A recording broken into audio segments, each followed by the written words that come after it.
The Justin Robert Young program brought to you as always by everybody who supports us at payjurydaily.com. Again, payjurydaily.com. Hey, who wants to do a bunch of plugs? What do you say we just do the damn show?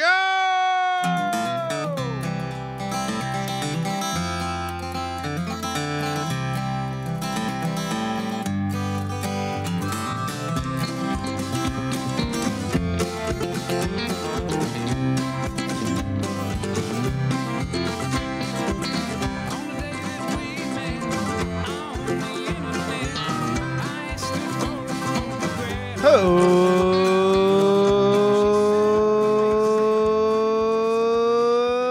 ladies and gentlemen, boys and girls, welcome to the Justin Robert Young program. My name is indeed Justin Robert Young, coming to you on a Tuesday, live and direct from Oakland, California.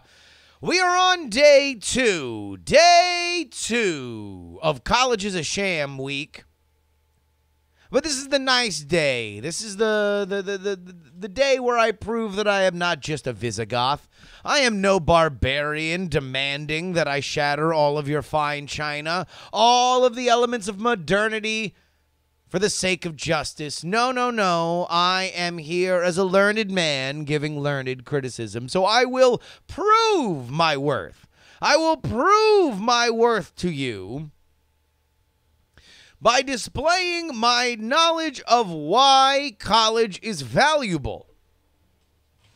Because after all, even if I'm going to say that this is a sham, even if I'm going to say that this is a predatory cycle of vultures and carnies setting back and damaging the future of this great nation, I have to at least understand and articulately describe the glittering lore that brings people in.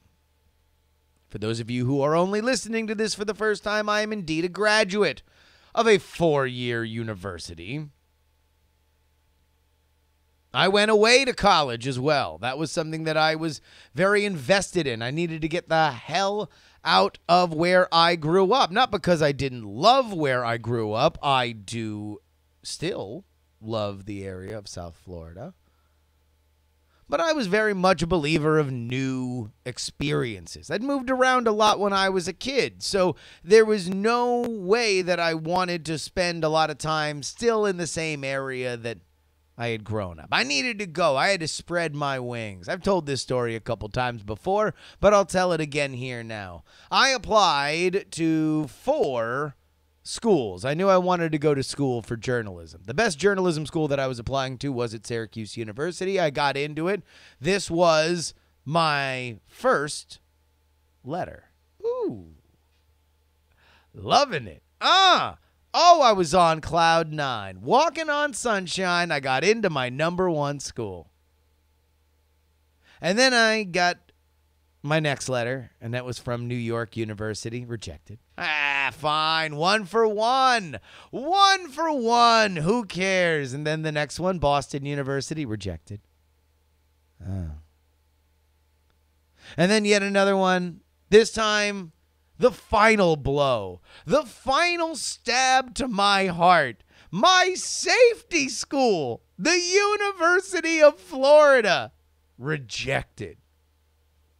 Technically waitlisted, but for all I gave a rat's ass, it was rejected. There was a rapid correction in my ego. I went from walking on sunshine to hold up, bitch, be humble. But I got into my school. I moved as far away from home as I had ever been. All the way from the wild, sunny shores of South Florida to the snowy hills of Syracuse. And it is there that I discovered, and I can now articulate for you, the value of going to college. And just so I can paint the outer reaches, because this is something that I have found whenever I talk about this stuff, and it happens all the time. It is like clockwork. You can set your watch by it. Whenever I start talking about how college is a sham, oh, the thundering hordes, hashtag not all college. Oh, the not all college people. So I'm going to do my best to explain the further reaches of what you can do. This is not discounting the fact that there are commuter schools. This is not discounting the fact that you can go to a school that is in your own town. I'm just saying at the outer edge of value for going to a school, I'm going to describe, because it is my personal experience, going to a school that is far away from your home. So, we begin. The first value of college for me was getting out. Specifically, just getting out of my parents' house. Not to say that I had a bad relationship with my family. I didn't. I've always had a very good relationship with my mom, and at that point, I had a fairly good relationship with my stepfather. This wasn't about spite. It wasn't about, well, when I'm out of here. It was just about understanding how I would live the rest of my life. I look back at those days, those first days where I was sleeping on a dorm room bed, and I can now look back on it as a 36-year-old man and at least say up till now, these were the first days of the rest of my life. These were the days wherein I decided for myself what I was going to do. And now, of course, then I was excited about the choice. I was excited about, ooh, I can do whatever I want. I can stay up all night. I can go to sleep early. Well, probably stay up all night. I can do as many drugs as I want. I can drink as much as I want. I can do whatever I want. Of course, you realize fairly quickly, even in those early days, that the real worth of your life is in the quality of those decisions, not necessarily the dexterity of them. But that was a huge value. It was a gigantic value to me. Now, here's the other thing. Being in charge of your own life. And this isn't just about the choices. This is about how you handle the decisions that you're making. And you understand that there is no parental bailout system in the way that you were raised to describe. There is no situation where you can screw up and your mom and dad will take care of it. Or at least there wasn't for me. Now, surely there are kids who get coddled throughout college and for the rest of their lives. But at least on some level, if you talk shit, you're going to get hit. Even if your parents are going to bail you out of jail, you are in charge of your immediate circle. And I do very much believe that there is a huge value to that. There's also a huge value to understanding what group dynamics are beyond compulsory school. This is huge, and this is what many, many colleges really kind of dress up as a huge value for them. You get to network. I remember that before I went to school, after I'd been accepted, I went to a South Florida alumni meeting for Syracuse grads. And to a man and woman, all of them said that the friends I made on that first weekend have been my friends for 10, 20, 30 years. And to a large extent, that's true because, oftentimes trauma creates friendships, creates relationships, creates bonds. It gives you something that you can always talk about. Everybody that looked around to each other wide-eyed on that first freshman orientation can all understand that we have a similar experience. And even if we are not similar people, we can at least use that as a square one to build a relationship. Now, the networking that you do from there is also important.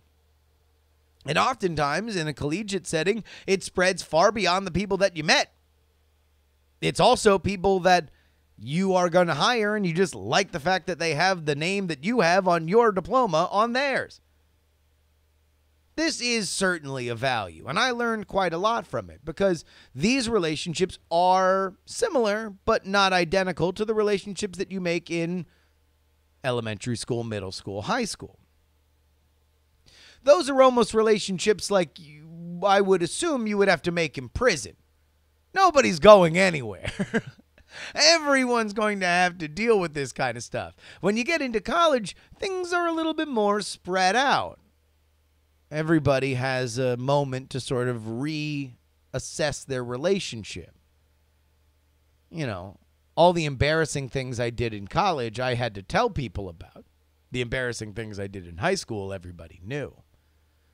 This is important because those relationships are more like the relationship that you make when you are an adult.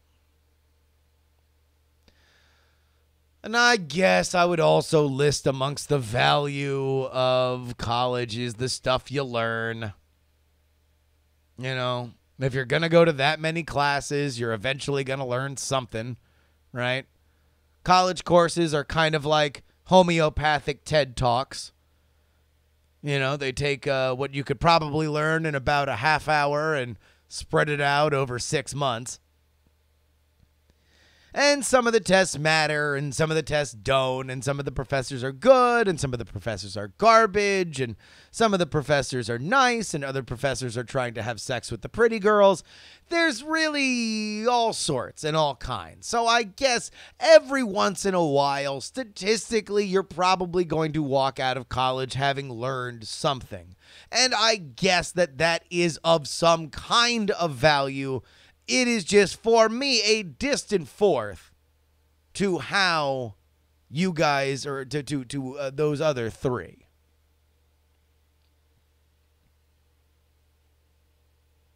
Now, everything else that people talk about college, and I've deliberately left off a few things. I've deliberately left off the fact that people talk about college as a great time to party. A great time to spread your wings, to experiment. And I certainly did my fair share of it. In fact, I've told many of these stories on this program. But I don't think that is necessarily only college's domain. It's not like all the kids that I knew that didn't go to college, that also liked to do drugs and drink all the time, didn't have a wild time in their early 20s and late teens. They had just as crazy of a time. They just didn't have to pay a tremendous premium for it. And that is really what I'm trying to get at this week. I'm trying to explain not that there is no value to this system, but this system is highly overvalued. The sham is not the product. The sham is the price. But before we even get into how much things cost, tomorrow we're going to talk about the coterie of thieves, brigands, goons, and con artists that surround the modern college system. Yes, the rogues gallery that is there to exploit our youth in any and every way possible. If this is such a pure experience as every one of these not all college people want to run up into my email, run up into this chat room and say, then it sure has a whole lot of vultures circling it. But that'll be tomorrow. Until then.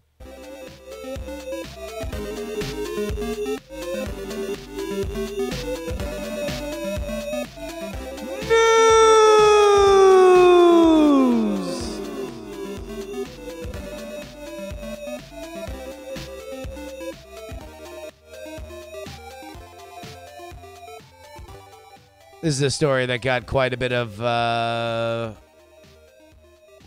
people talking today. BBC reports that people do not become adults until their 30s, say scientists. Have you ever been told to grow up in your 20s? or need an excuse as to why you can still find cat videos on the internet really funny.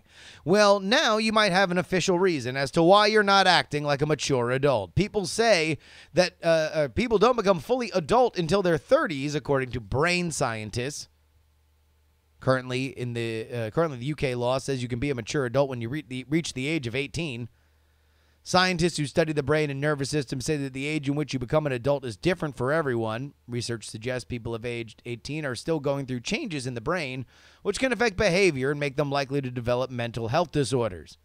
Professor Peter Jones from Cambridge University said, "We are really saying that to have a definition of when you move from childhood to adulthood looks increasingly absurd. It's a much more nuanced transition that takes place over 3 decades.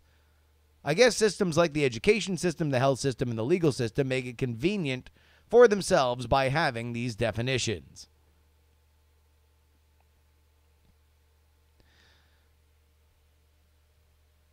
Now, the prevailing opinion about this article today is that it is either yet more, oh, these millennials, or the can you believe it, yet more of an opportunity that we can not put pressure on ourselves. We can now blame our brain chemistry, of all things.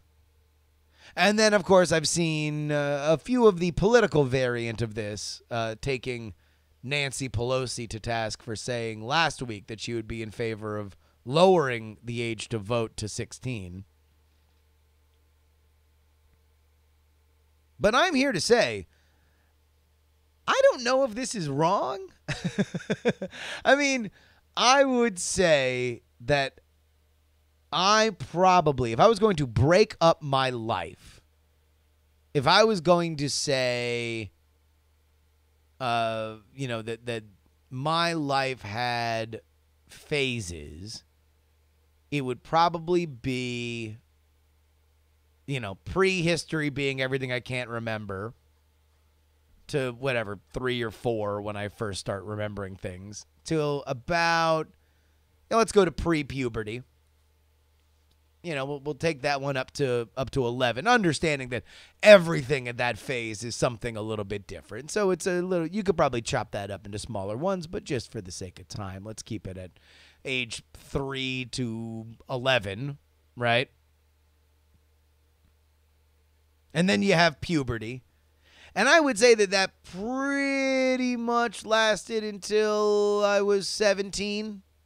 So let's go 12 to 17. I was probably fairly similar at 17 as I was to 12, at least compared to the next phase, 18 as I graduate school to, I would say really like I was probably about the same person between the ages of 18 and like 28 or 29, really. Like I was not, I don't think I was very different. It wasn't until I did get into my 30s that I kind of was a bit of a different dude. I think part of it was brain chemistry. But then again, you get a little bit more money in your pocket. One of my favorite adages that Brian Brushwood once told me was that your 30s are like your 20s with money, which is good. I would say that similarly, that has been the case for me.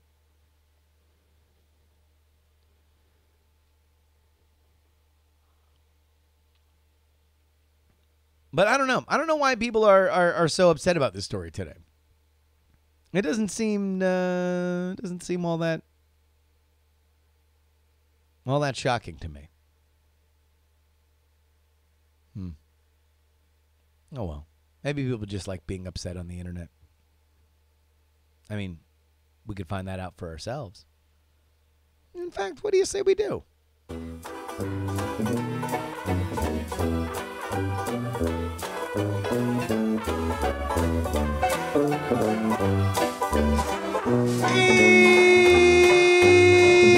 Email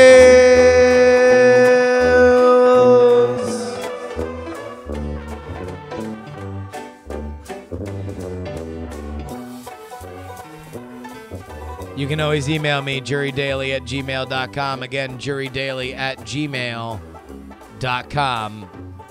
Open Bayou says, it'd be interesting to see where people are in their lives when they say that college is or is not a sham. I'm willing to guess that those that say it are not working in their field, making decent money, and went to a college that helped them get to where they are today.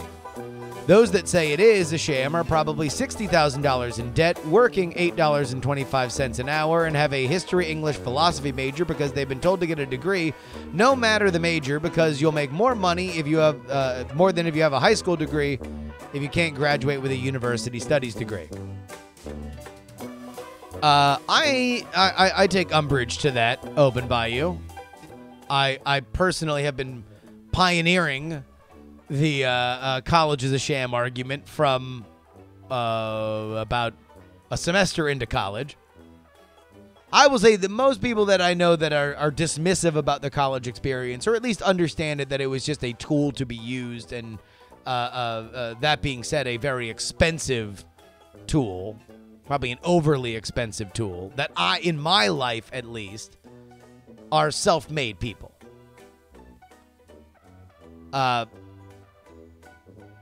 The people that you are describing here, I would say those seem to be more the we should still have college, but it should be free kind of people. That this is all the problem here isn't that it's overpriced. The problem here isn't our culture. The problem here is that we have made society so it is necessary and therefore it should be free. But everybody who at least I know who thinks it's a sham are self-starters that are making good money.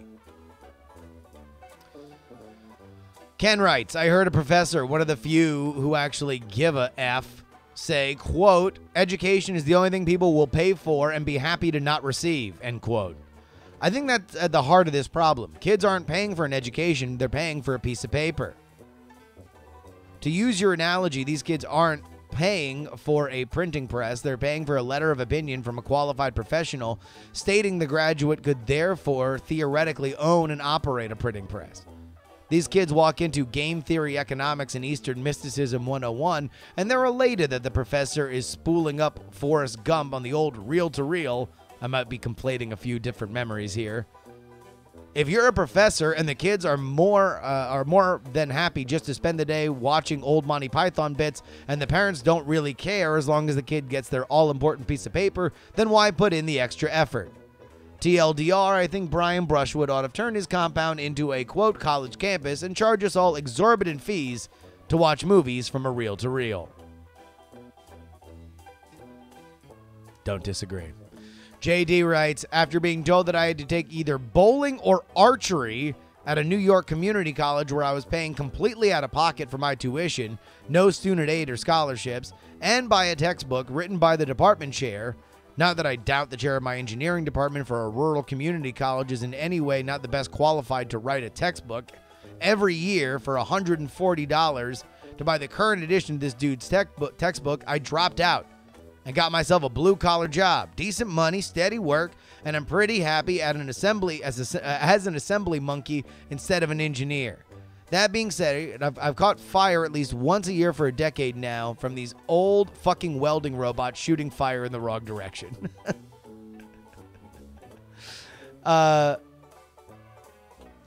Look, I'm not trying to start a class war, although I don't know if I would be particularly upset if I did. But again, my point here isn't to go liberal arts versus trade school. I really don't. I don't want to do that. What I do want to do is just say, let's understand that this is overvalued. And more specifically, and this is what we will get into tomorrow, there are very, very clear reasons why it's overvalued. And they have nothing to do with how everybody lived their life. They have nothing to do with everybody who is a success story. They have nothing to do with an alumni network. They have everything to do with graft, theft, and dare I say it, the greatest sham ever perpetrated on the youth of America.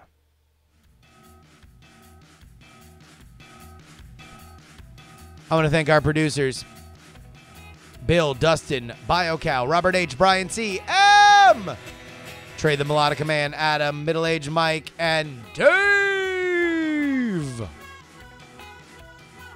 You can always email me, jurydaily@gmail.com. Again, jurydaily@gmail.com. Twitter, Instagram, Snapchat @Justin R. Young. You can join our Discord at bit.ly/jurydiscord. In fact, Be Like MacBook Pro, he submitted our news story today. I am taking all the news stories from here on out come from the Jury Stories channel in the Discord. So put your good stories there because I'm taking one of them every day. That about wraps it up for us.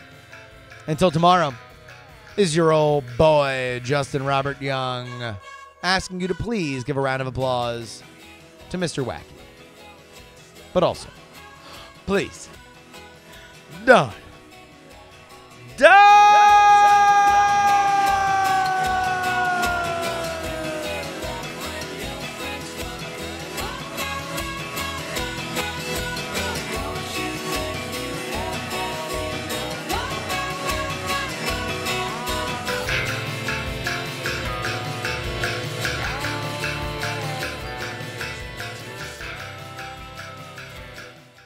Diamond Club hopes you have enjoyed this program.